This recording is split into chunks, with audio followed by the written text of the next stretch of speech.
ગાંધીનગરના જમિયતપુરા કેનાલમાં મહિલાનો આપઘાતનો પ્રયાસ, જ્યાં મહિલાએ કેનાલમાં જમ્પ લાવીને આપઘાતનો પ્રયાસ કર્યો છે. જ્યાં પાણીના ધસમસતા પ્રવાહમાંથી ફાયર વિભાગની ટીમે મહિલાનું રેસ્ક્યુ કર્યું હતું. મહિલાના દિલધડક રેસ્ક્યુનો લાઈવ વિડીયો સામે આવ્યો છે, જ્યાં મહિલાને સારવાર માટે હોસ્પિટલમાં દાખલ કરવામાં આવ્યા હોવાનું સામે આવ્યું છે. આ તો મહિલાનું રેસ્ક્યુ છે તે કરવામાં આવ્યું. મહિલાનું દિલધડક રેસ્ક્યુના દ્રશ્યો સામે આવ્યા છે. પાણીના ધસમસતા પ્રવાહમાંથી ફાયર વિભાગ દ્વારા આ મહિલાને બચાવી લેવામાં આવી.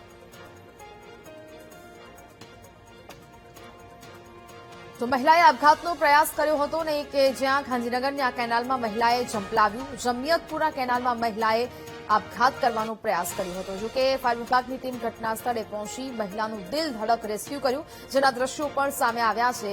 અને આ મહિલાનું રેસ્ક્યુ કર્યા બાદ મહિલાને સહી સલામત રીતે કેનાલમાંથી બહાર કાઢી લેવામાં આવી છે. ફાયર બ્રિગેડની સમય સૂચકતાથી એક મહિલાનો જીવ બચ્યો છે. મહિલાએ આપઘાત કરવાનો પ્રયાસ કર્યો હતો. જોકે આ સમગ્ર ઘટના બાદ હવે પૂછપરછ તે કરવામાં આવી રહી છે.